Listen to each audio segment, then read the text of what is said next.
Good. Enjoy. That's awesome. I'm sorry this is the last thing you have to do. Oh, are you kidding me? I'm thrilled. I'm honored that this is the last thing I get to do. You're sweet.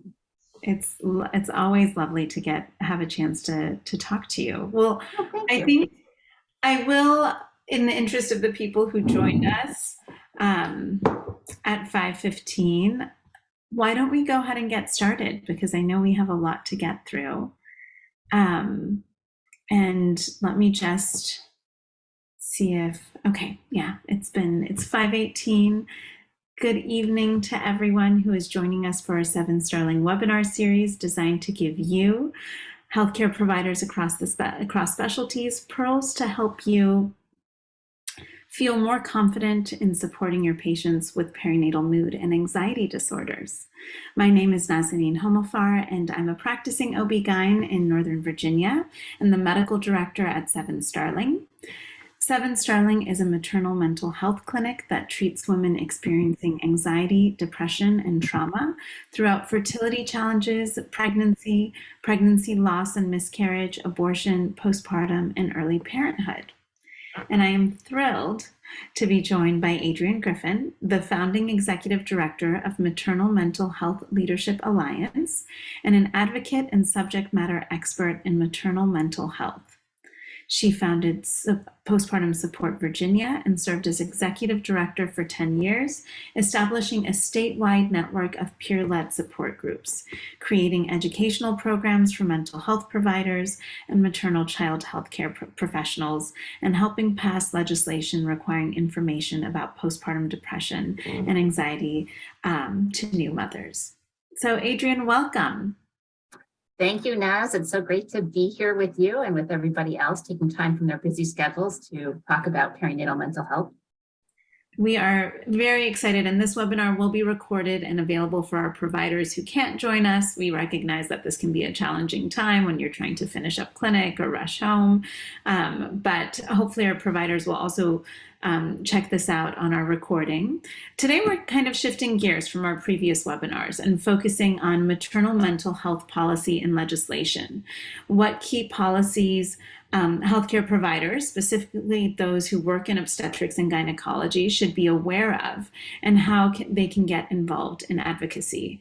I think it seemed only fitting in light of everything that's been going on in these past 2 months that we kind of perhaps feel a little ignited by what is in our power to do. So Yes. On that note, Adrienne, I'd love if you could get us started by telling us a little bit about the work the MMHLA does. Sure. Well, thanks, Naz. So we are kind of a unique nonprofit. We focus exclusively on national policy around maternal mental health. So how we came to this work was that several years ago, I'll say in 2016, the first federal legislation addressing maternal mental health actually passed Congress, and it provided funding for some state grants. And after that passed, we were like, well, who's going to keep the pressure on at the national level to make sure that, this kind of funding can continue and that other things happen? And there wasn't really any organization. So a good friend of mine, Jamie Belcito, who is just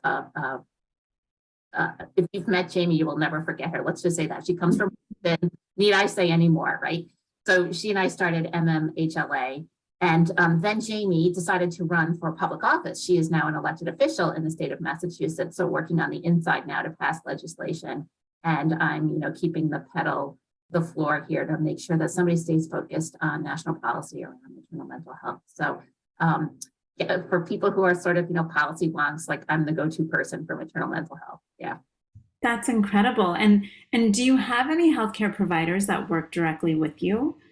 We do, absolutely. So of course, on our board of directors, we have an obstetrician, which is awesome.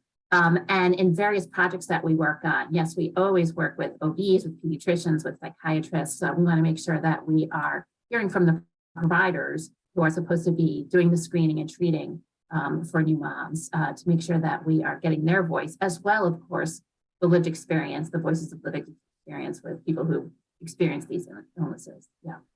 I think that's great and probably more unique than some groups that are working on policy that just, it seems like there's more silos. And I think you have found a really wonderful way to bring both parties to the table.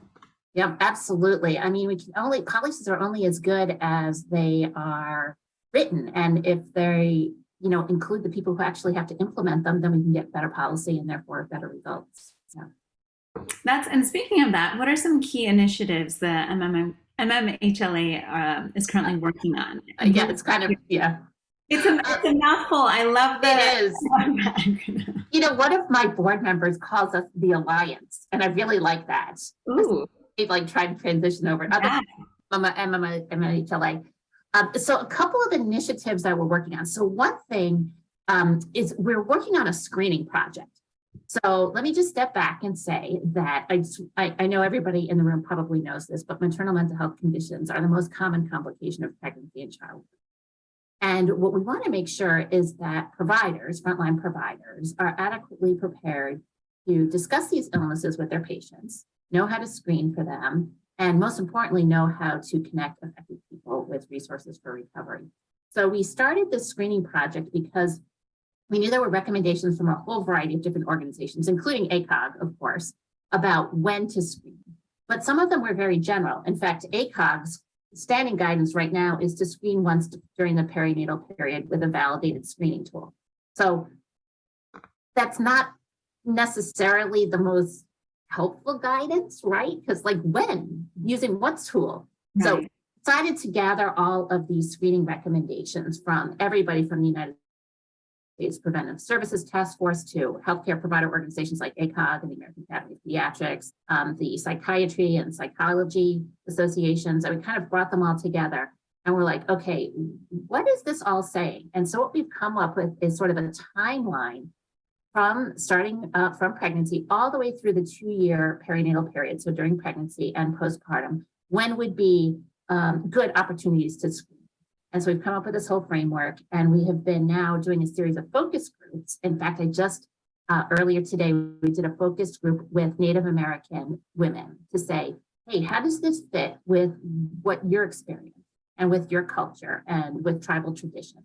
And so we're, getting feedback from all kinds of people to make sure that the framework that we propose, that we have buy-in and that we have fine-tuned. And in fact, we have focus group. Our next focus group is with obstetricians. So if any of you are interested, I will make sure that Naz has the date for that, but it's August 25th from 3 to 5 p.m. And we would love to have any of you participate. We've been getting feedback mostly from moms and people with lived experience. And now we're pivoting to really focus on the healthcare providers to make sure that they agree with this framework as well. So we definitely love for some of you to participate in it. I think that's amazing. And I would imagine, it's a really hard task too, because the way we talk about mental health across the various cultures, groups of people, the language people have to talk about it can be so different. Yeah. It's interesting. I just want to share with you, one of the things that we're really hearing from moms, and is that they want their obstetrician to talk to them about how they're doing, right? They want their obstetrician to provide sort of whole body care, right? And too often, at least we hear moms say, the obstetrician is in and out of the room so quickly. And, so I want to really get that across to the OBs and that the moms want them to say, hey, how's it going? What's going on for you? Right? I care as much about your mental health as your physical health. And I know I'm sort of preaching to the choir here.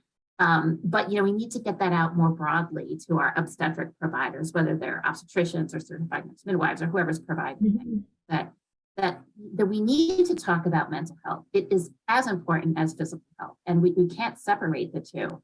I actually had lunch yesterday with a psychiatrist who works in this field, and she's like, if I only talked about mental health, I would be missing. I couldn't talk to them about, well, how's your pregnancy going? How you were diagnosed with cancer. There's the physical and the mental are inextricably linked. I think though that we're seeing more of a recognition of that, right? I think the way that it goes as far back as medical education, and the fact that you had X amount of days focused on psychiatry, X amount of days focused on obstetrics. You might have, I mean, I quite frankly can't remember, how it was taught, but I don't think that we paid that much attention to perinatal mood and anxiety disorders. You're right. And I think this is one of the Um, things that, we want to work on at the national level is if this is the most common complication of pregnancy and childbirth, then it should be taught in medical school and in residency and sort of across the board. And so how do we make that happen, right?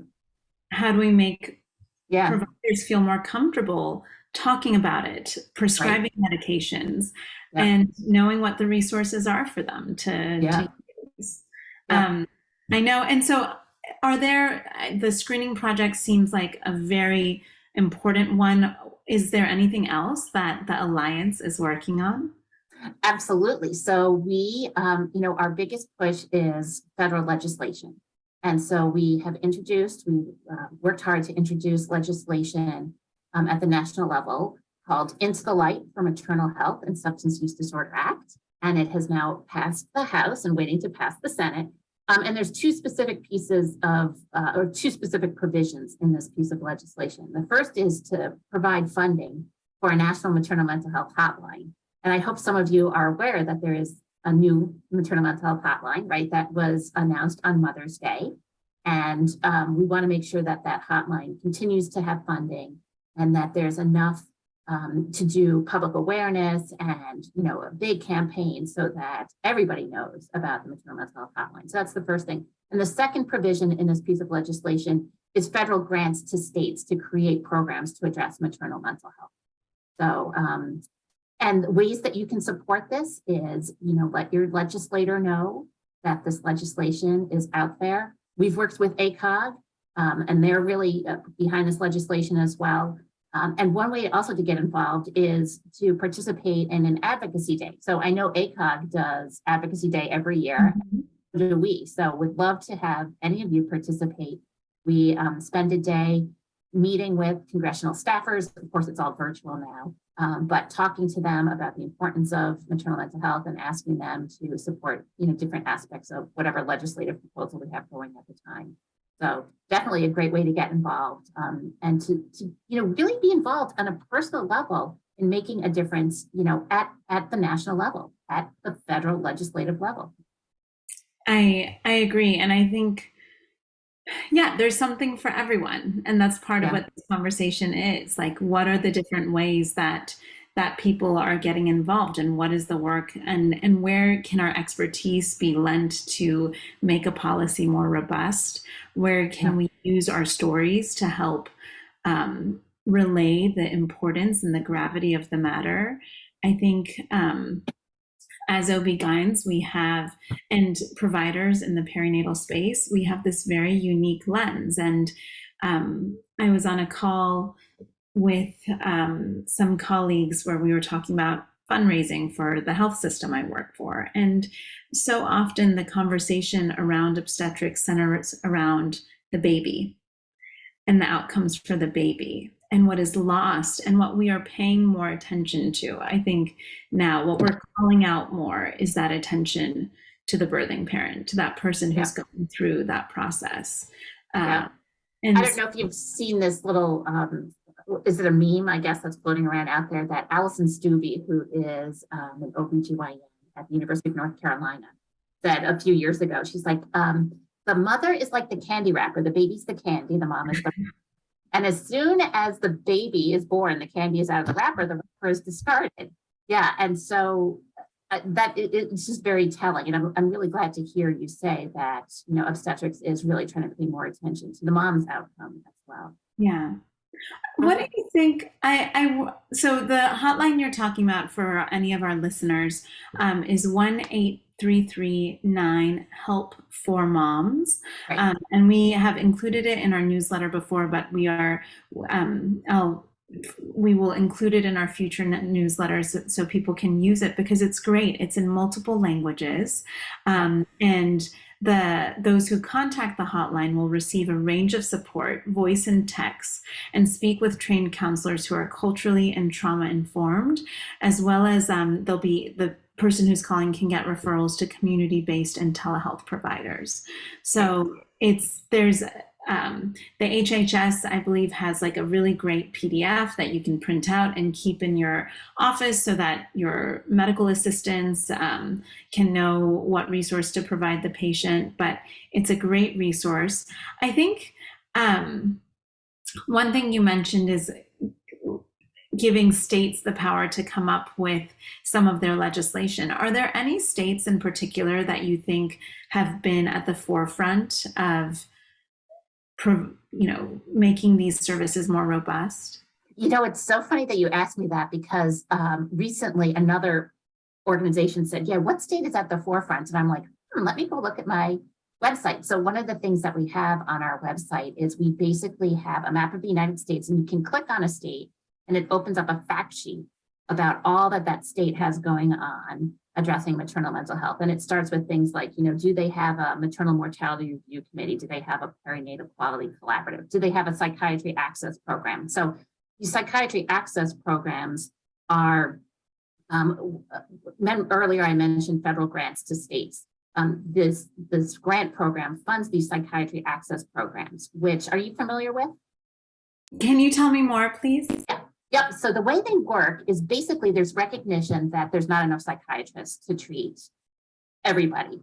So these specialized psychiatric access programs, the highly trained psychiatrists go out and train obstetricians and their staffs, frontline providers, pediatricians, other psychiatrists about maternal mental health complications.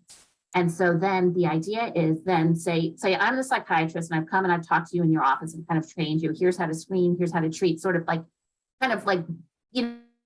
general anxiety or depression. Here's sort of the medication they can use. Here's some psychotherapy techniques.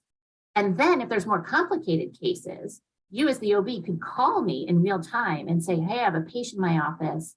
I'm not quite sure what to do. It's a little more complex than any case I've helped before. And so then I can kind of talk you through that. So the idea the psychiatrists are really training the OBs to handle more and more complex cases and save the psychiatrists for the truly complex cases, bipolar illness, multiple medications, that kind of thing. Mm-hmm. So it's a great program because it leverages these scarce psychiatric resources to train the frontline provider to really, broaden their capacity to handle maternal mental health complications. And it actually is based on a child psychiatry access program that's been going for many, many, many years. And in fact, almost all 50 states have these child psychiatry access programs. And about 7 states were funded for the perinatal psychiatry access program. So what we've been advocating for is additional funding so that more states can get these grants to build out these programs.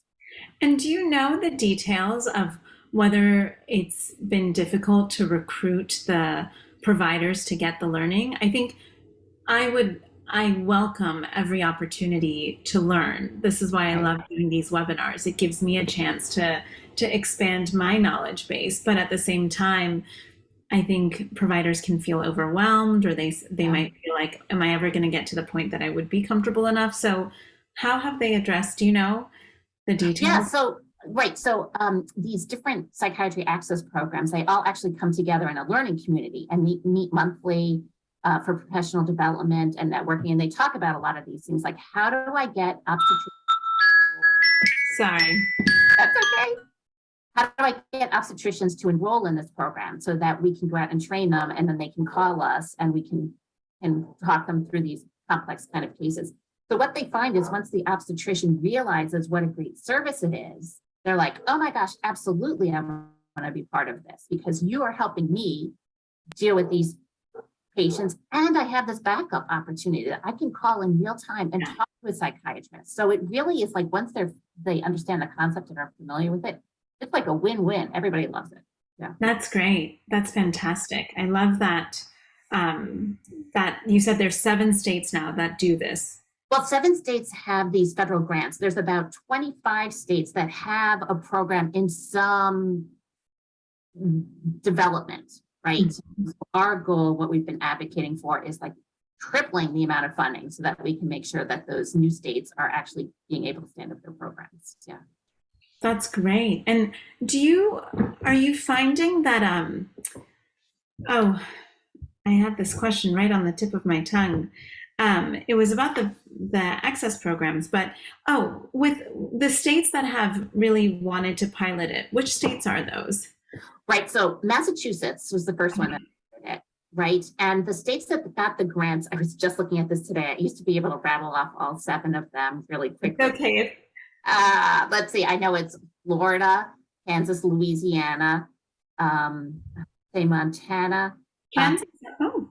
Yeah. And then some of the small states. So Vermont, Rhode Island.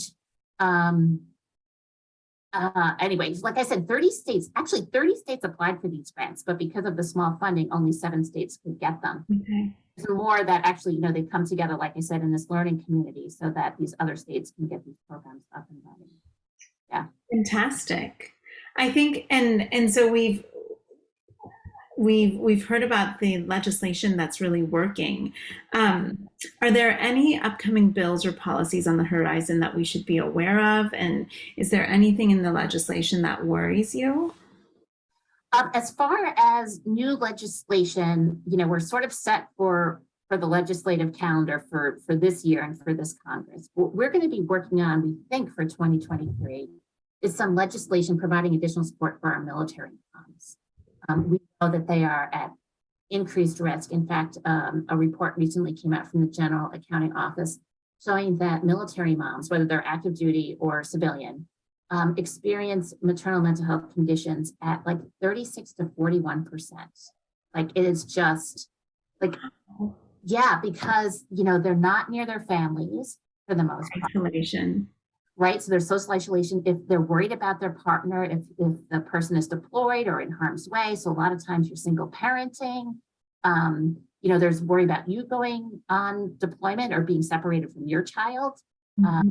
So like my next door neighbor, her son is in the military. He's in the Air Force. He's married to his wife is also in the military, and they have a 6-month-old. The husband is deployed. The wife doesn't know where he is because he does top secret kind of stuff. So she's home single parenting in Florida, not near any family. Mm-hmm. And, you can see the amount of stressors on military parents are significant. And so we're going to be advocating to do some more to support those military parents. Do we know if the military health system is doing a better job of screening compared to... Great question. I don't know the answer to that. The one good thing about the military, though, is that we can direct them pretty easily to do things, and they're used to following orders, and so they do things pretty quick. So, actually following through and maybe screening every trimester. Yeah. It would be very interesting to see what comes of that. Well, we do know certain things like, federal buildings need to have rooms set aside for moms to breastfeed. And if they don't have a room, have you seen those mama rooms, the breastfeeding pods? Yes, at the airport. Exactly. So on military bases, if they don't have, a room within an existing building, they're deploying these breastfeeding pods, which is just awesome. And I think we should all, questions about, hey, new mom, how are you doing? If you need help, call the new maternal mental health hotline. Yeah, absolutely. There are lots of ways to send the messages to people. Yeah. That's great. I know, and the healthcare system too, we're pushing for better lactation rooms, but what that actually means and how feasible it is to use it is a whole other question. Yeah. So let me ask you a question. Uh-huh.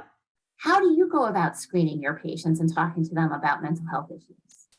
Great question, Adrienne. At the pregnancy confirmation visit, I take the opportunity when I'm looking at their medical history to ask specifically about any history of anxiety and depression. And probably I should do a better job of being more broad, but I kind of ask about those things. And if they do, I ask what kind of support they've needed in the past and what they currently have. And I make it a point to say, we know that if you've had a history, that you are at increased risk of a perinatal mood and anxiety disorder. So this is going to be something that we're going to check in on. And I hope you'll feel comfortable talking to me, because we know that it is a big driver of your health and of the baby's health. And if the partner's in the room, I turn to the partner and I say, we're going to work on trying to figure out what the best support system is going to be, because through the pregnancy, but also postpartum too, because that's going to be the hardest part. That's awesome. Wow. I'm gonna like record you so that I can play that. And you know, it's so funny because a lot of times I talk to providers, and they're like, I'm afraid to ask because what do I do, you know, if the woman falls apart? And I keep saying, if you have the conversation early and just the way that you did, you're going to develop that rapport with your patient. Yeah. And they're going to be more likely to say, hey, I'm having trouble before it becomes a crisis, right? And so you can intervene earlier and put those supports in place. And I think too, if they do start falling apart, that's okay. Like I see patients for the first time and I ask about their mood and everything changes. And I try and flip it and say, I'm really thankful that you opened up today.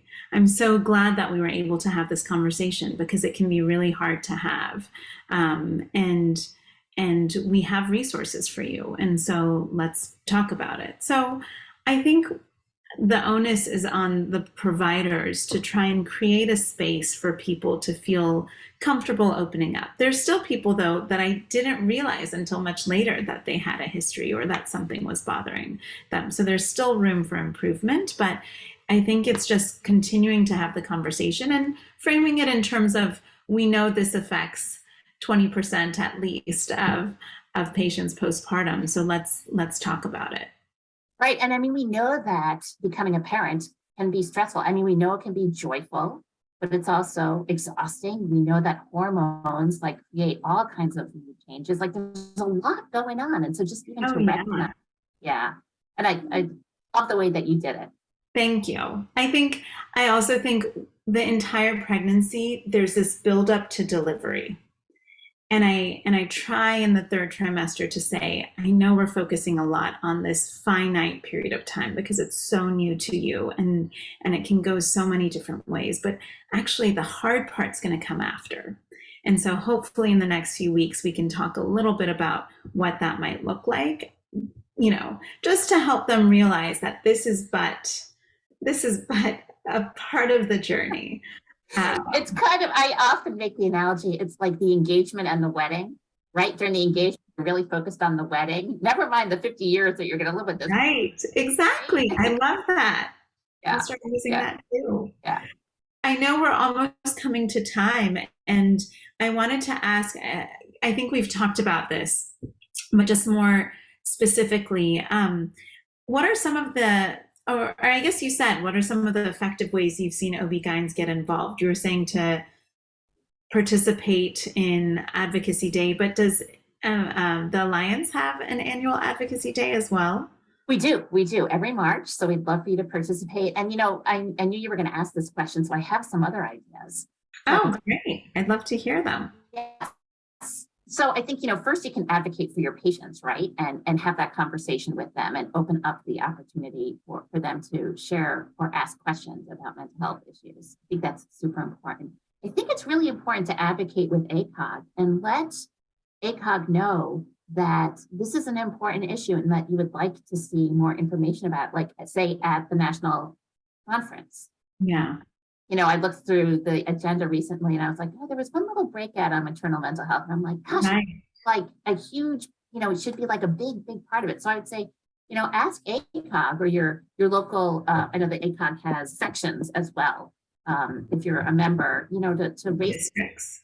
Yeah, we'd like some districts. That's right. Mm-hmm. Like this to be on the agenda. So I think that's a second way. And then, of course, you know, participating in either ACOGs, I think they call it their Congressional Leadership Conference, Mm-hmm. They do their Advocacy Day, or participate in Advocacy Day with us. We'd love to have obstetricians. I mean, you know, you are the God for pregnant and postpartum people, right? They look to the OBs for everything. And so if you were to help us with that, it would be really terrific. I think that's fantastic. And then to help us be better in this role, since you know all the players in the perinatal mood space, are there any organizations you'd like to share with our audience? Absolutely. I want to make sure that everybody knows about Postpartum Support International, PSI, as we call it. So PSI has been around for, since 1987. And they are really the go-to organization for providing support to new moms, whether it's during pregnancy or postpartum, new moms and other birthing people and their partners and families. So they do online support groups, and they have specific groups for, say, NICU moms or military moms. I think they have like 20 different online support groups. They have a warm line where people can call and get referrals to mental health providers in their area, other support groups. They have volunteers in all 50 states that pregnant and postpartum people can get connected to learn about local resources. So, I think it's super important that providers know where they can send moms and dads for help. And so PSI is definitely the go-to place. So between the Maternal Mental Health Hotline and Postpartum Support International, I think every provider can be confident that they have got resources that they can share with pregnant and postpartum people.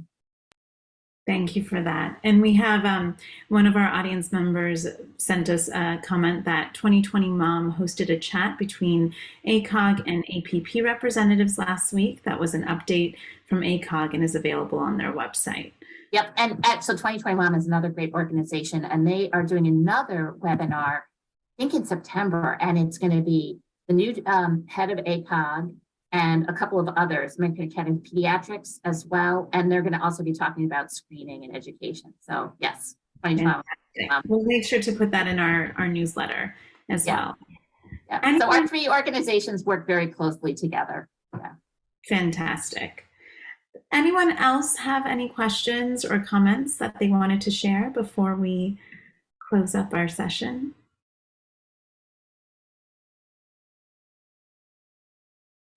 I think, did we lose Adrienne? Hopefully she'll come back on. I did want to thank her for being such a positive force in this space and for her tireless work. She truly has been a trailblazer. And to the providers who joined us today, we hope you found these 30 minutes engaging and informative. At 7 Starling, we are committed to providing the full spectrum of women's mental health care and would love to support you and your patients. Please check out our website, 7starling.com, to learn more about how we might help you in your own practice. If you liked this webinar, please subscribe to our newsletter so we can keep you informed about future events. And if you ever have any suggestions for webinar topics that you think would be helpful for you, our goal is to teach you something for you to be able to leave this conversation a little bit more informed about perinatal mood and anxiety disorders. So any suggestions, please feel free to send them to me. I think that's Adrienne. Let me just, there we go. My computer just died. Quick timing. I figured it might have